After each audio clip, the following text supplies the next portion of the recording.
Салам достор, Pre-Intermediate 2 деңгээлинин жардамчы этиштер сабагына келип жеттиңиздер. Азаматсыздар. Бул сабак негизи англис тилинин грамматикасын аябай жакшы өздөштүргүң келет дегендерге чоң пайдасын тийгизет. Ошондуктан кунт коюп жакшылап угуп алганга аракет кылыңыздар.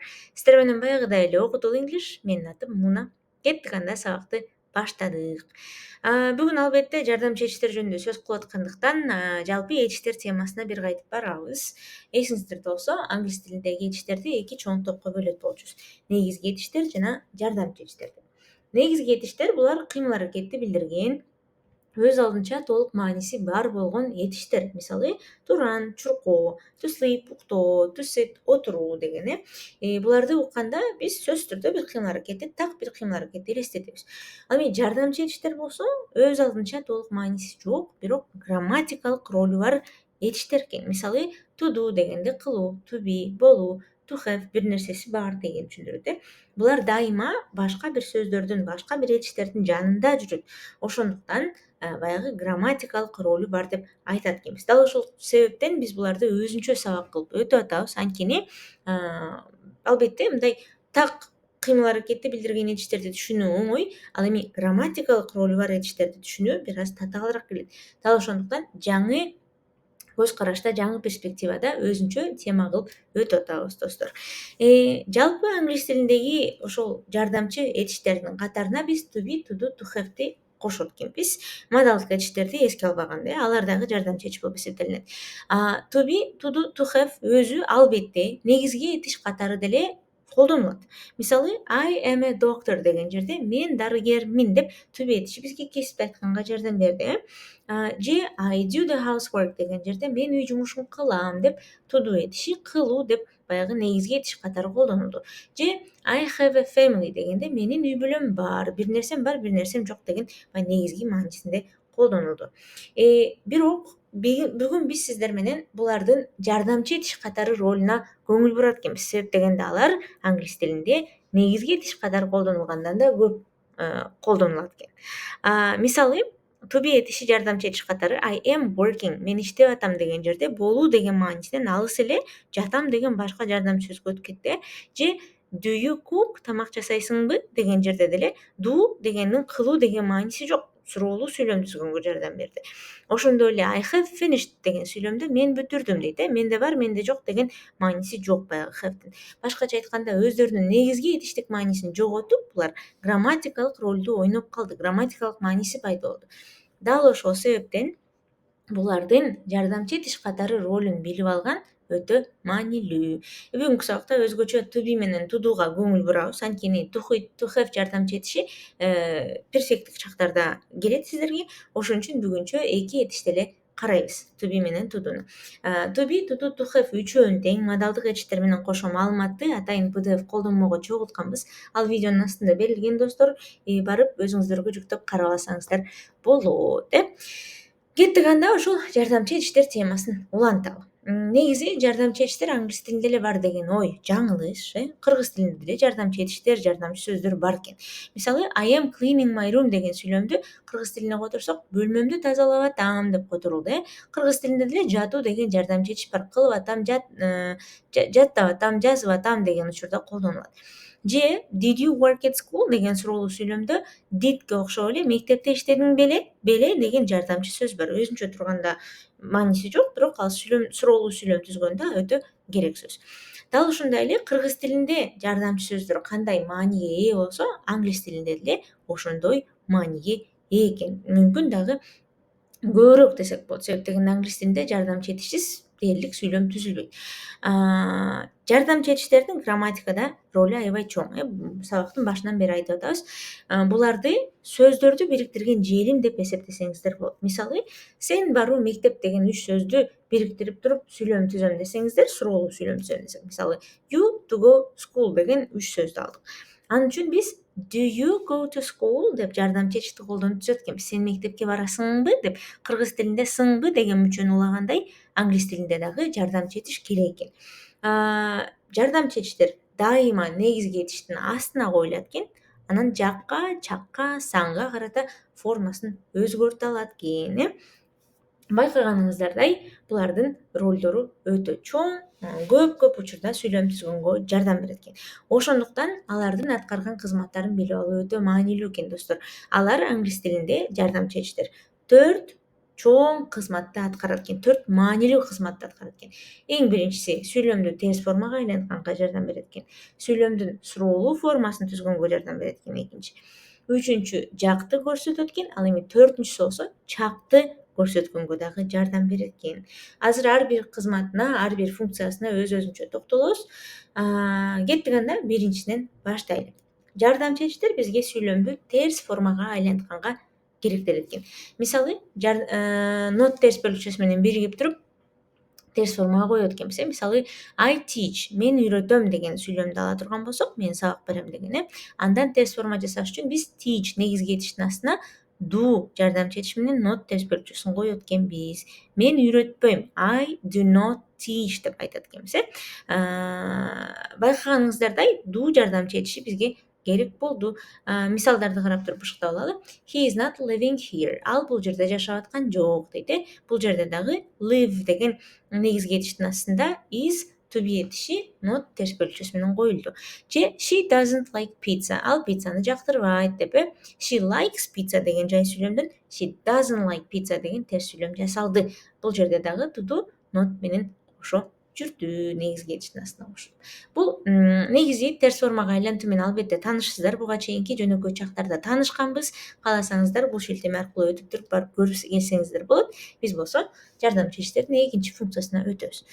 Жардамчы этиштердин экинчи кызматы бул сүйлөмдү суроолуу формага айлантуу экен. Англис тилинде суроо бериш үчүн эсиңиздерде болсо, жардамчы этишти сүйлөмдүн башына алып келет болчубуз. Баягы эле I teach, мен үйрөтөм деген сүйлөмдөн I do not teach, мен үйрөтпөйм деп терс форманы жаратып алдык дагы. Ошол терс формадагы do жардамчы этишин сүйлөмдүн башына чыгара берсек, not терс бөлүкчөсүн түшүрүп do I teach, мен үйрөтөмбү деген суроолуу сүйлөм жаралып калат экен. Демек, могу мисалдардагыдай эле сүйлөмдүн ичиндеги to be этишин жардамчы этишти көрсөңүздөр эле, ошол жардамчы этишти сүйлөмдүн башына чыгарсаңыздар, суроолуу сүйлөм жасалат экен. Are they studying with you? Алар сени менен окуп атышабы деген. They are studying with you деген сүйлөмдөн are'ды сүйлөмдүн башына чыгарып беребиз. Does she live in Карасу? Ал Карасуда жашайбы деген жерде does сүйлөмдүн башына чыгарылып, сүйлөм түзүлгөн экен, суроолуу сүйлөм. Бул жерде she lives in Карасу деген сүйлөмдөн does she live in Карасу деп түзүлгөн экен. Азаматсыздар. Демек, сүйлөмдүн суроолуу формасын түзүү жардамчы этиштердин экинчи аткарган кызматы болду. Жардамчы этиштердин кийинки үчүнчү кызматы жакты көрсөтүү экен. Жак деген бул мен, сен, ал биринчи, экинчи, үчүнчү жак дегенди билдирет. Алар жардамчы этиштер кыймылды ким аткарып атканын көрсөтүп турат экен. Башкача айтканда, алар ата тоочуга карата өзгөрөт экен дагы. Мен жасап атам, сен жасап атасың, ал жасап атат деп кыргыз тилинде өзгөргөндөй эле англис тилинде дагы кыймыл аракеттин ким жасап атканын көрсөтүп турат экен. Бир жардамчы этиштин 2-3 түрү болушу мүмкүн экен ата тоочторго карата. Булардын баарын мурдагы деңгээлдерде өткөнбүз, азыр бир сыра кайталап алалы. Эске салсак, to be ата тоочторго карата I am, he is, she is, it is, you are, we are, they are деп өзгөрөт болчу учур чакта. Өткөн чакта I was, he was, she was, it was, you were, we were, they were деп өзгөрөт болчу. Булардын баарын мурда жаттап өткөнбүз. To do этиши, жардамчы этиши дагы ата тоочторго карата өзгөрөт. Учур чакта I do, he does, she does, it does, you do, we do, they do болот. Ал эми өткөн чакта бүт жерде эле did болуп коюлат болчу. Буларды сүйлөмдүн ичинде туура коюу өтө маанилүү. Азыр мисалдарды карап алалы. Мисалы, we are moving to wash. Биз ошко көчүп атабыз деп айттык. Же Марат doesn't sleep at nights because of you. Марат сен үчүн түндө уктабай калды деп. We деген бул биринчи жак, биз жөнүндө атат. Мен, биз деген. Бул жерде арды койдук баягы таблицага жараша. Ал эми Марат деген үчүнчү жак, ошондуктан do'нун does деген үчүнчү жакка карата формасын койдук. Эмнеге буларды сөзсүз түрдө жакка карата коюшубуз керек экен. Эгер койбосок, анда сүйлөм ката болуп калат экен. Мисалы, I is studying in college деп Iга am'ди койбой, is'ди кое турган болсок, мен колледжде окуп жатат болуп калат экен. Албетте бул туура эмес. Мен колледжде окуп жатам деп айтышыбыз керек. Ошондуктан I am studying in college деп айтат экенбиз. Демек, жардамчы этиштердин жакты көрсөткөн функциясын жакшылап билип туура колдонуш үчүн жактарга өзгөргөн формасын жатташыбыз керек экен. Бул бизге англис тилинде грамматикада туура жакты көрсөткөнгө жардам берет экен, башкача айтканда жардамчы этиштерди туура колдонгонго, анан аларды дагы туура түшүнгөнгө шарт түзөт экен. Жакшы, бул 3-чү функциясы болчу. Эми акыркы, балким эң маанилүү функциясына да келип жеттик. Буга чейинки 3 функцияны эсиңиздерге алып туруп, 4-чү функцияга өтөлү. Жардамчы этиштердин 4-чү аткарган кызматы булар чакты көрсөтүп туруу экен. Башкача айтканда, кыймыл-аракеттин качан болгонун көрсөтөт экен. Биз сүйлөмдөгү колдонулган жардамчы этишти карап туруп, кыймыл-аракет качан, кайсы чакта экенин билип алсак болот экен. Буну билип алган бир, анан экинчиси өзүбүз дагы туура колдонгонго мүмкүнчүлүк алат экенбиз. Past continuous'пу, future simple'пу, past simple'пу, present continuous'пу билип калат экенбиз. Эске салсак, to do жардамчы этиши жөнөкөй чакта колдонулат. To be жардамчы этиши узак чактарда, ал эми келер чактарда will колдонулат болчу. Бул үчөөнү карап туруп эле, бул чакта колдонуптур, бул чакта колдонуптур. Демек, мага бул чакта суроо берилсе, мен ошол чакта жооп берем деп баягы ичибизден грамматикалык анализ жүргүзүп даярданганга жардам берет экен. Келиңиздер анда ар бир жардамчы этиштин кайсы чактарда колдонуларын таблицалардан бир сыйра карап эстеп алалы. Жөнөкөй чактарда to do жардамчы этиши керектелет экен. Present simple'да she sings деген сүйлөмдүн мисалында карайлы, ал ырдайт деген. Ал ырдабайт деп айтыш үчүн биз she doesn't sing деп айтабыз. To do менен not терс бөлүкчөсүн колдонуп. Ал эми ырдайбы, ал ырдайбы деп сураш үчүн does she sing деп суроолуу сүйлөм түзөт болчубуз.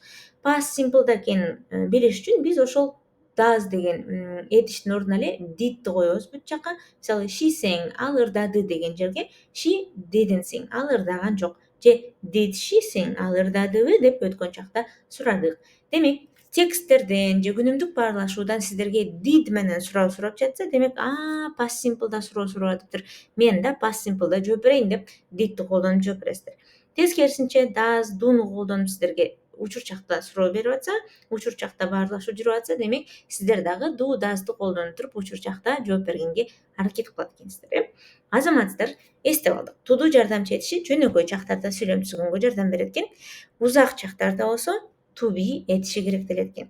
To be этиши жөн гана to do'го окшоп түзгөндөн айырмаланып, continuous чактардын формуласында жүрөт экен. To be анан негизги этишке кошулган ing мүчөсү менен. Мисалы, I am singing деген жерден мен ырдап жатам деген сүйлөмдөн ырдап аткан жокмун деп айтыш үчүн I am not singing. Ырдап атамбы деп сураш үчүн am I singing деп баягыдай эле жардамчы этишти сүйлөмдүн астына кошот экенбиз. Past continuous'та деле ошондой, бирок to be'нин өткөн чактагы формалары колдонулат. Was, were. We were singing, биз ырдап жаттык деген сүйлөмдү we were not singing, биз ырдап аткан эмеспиз деп терс формага коет экенбиз. Ал эми суроо сураш үчүн were we singing, биз ырдап аттык беле деп were'дү сүйлөмдүн башына чыгарат экенбиз. Кыскача айтканда, to be этишинин continuous чактарда колдонула тургандыгын билип алганда, сүйлөмдө момундай am singing, I am not singing же we were singing деген формуланы көргөндө эле, бул continuous чактарда сөз жүрүп атыптыр. Демек, мен дагы жоопторумду continuous чактарына даярдап айтканга даяр болушум керек деп билесиздер. Эми 3-чүсүнө өтөлү. Келер чактары. Буга чейин биз will жардамчы этиш тууралуу сөз кылган эмеспиз болчубуз. Себеп дегенде to do менен to be жөнөкөй жана узак чактарда гана колдонулат дегенбиз. Бирок келер чактын бардык формаларында will колдонулат. Will'ды жолуктурсаңыздар, демек кыймыл-аракет келечакта болоптур. Келер чакта боло турган пландар жөнүндө сүйлөшүп атабыз. Мен дагы анда will'ды колдонушум керек деп өзгөртүшүңүздөр керек экен. Мисалы, мен ырдайм эртең деп айтыш үчүн I will sing tomorrow деп айтабыз. Ырдабайм деш үчүн I will not sing. Will'ге деле кадимки буга чейинки айткан жардамчы этиштердин эрежелери туура келет. Will'га not терс бөлүкчөсүн кошсок, терс форма жардап мен ырдабайм деп. Will I sing? Мен ырдаймбы деп суроо сурасак болот экен. Ал эми future continuous'та I will be деп will'дын жанына дайыма be кошулат экен формасында. I will not be singing деп баягыдай эле to be will'дын жанына not терс бөлүкчөсүн кошот экенбиз. Will I be singing деп will'ды сүйлөмдүн башына чыгарсак, суроолуу форма жаралат экен. Азаматсыздар, мына ушинтип акыркы 4-чү функциясын да карап алдык. Жардамчы этиштер бизге чакты аныктаганга, чакты түзгөнгө жардам берет деп айттык. Ар бир чактын өзүнүн жардамчы этиши бар экен. Аны да кайталап алдык. Эми сабакты жыйынтык болот. Сабакты жыйынтыктап атканда жардамчы этиштердин жалпы грамматикалык ролун байкадык. Байкадыңыздар, көп жерде колдонулат. Дээрлик жардамчы этишсиз түзүлгөн сүйлөмдөр аз англис тилинде, ошондуктан буларды жакшылап билип алышыңыздар керек.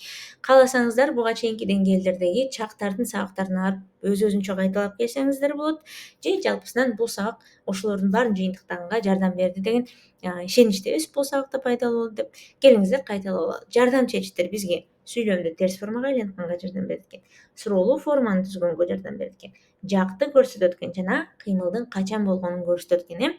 Буларды жакшылап билип алуу грамматиканы мыкты өздөштүрүп алуу дегенге барабар экен. Анткени сиздер сүйлөмдү кандай чакта турганын аныктап, терс форма, суроолуу форма экенин укканда эле аныктап, ошондой жаатта жооп бергенге мүмкүнчүлүк алат экенсиздер. Азаматсыздар, ушинтип сабакты жыйынтыктадык, аягына келдик. Алдыда болсо жөнөкөй жана узак чактарды кайталоо сабагыбыз бар. Ал сабакка барып туруп, буга чейинки деңгээлдерде алган маалыматты жыйынтыктап, бышыктап алганга чактарды кайталайсыздар. Ийгилик каалайбыз. Бул арада жаңылыктар үчүн биздин соц тармактарыбызга катталып алыңыздарды сунуштайбыз. Instagram, YouTube, Telegram'дан окутул деп издесеңиздер чыгабыз. Кийинки видео сабактарда, видеолордо жолугушканча достор, саламатта калыңыздар.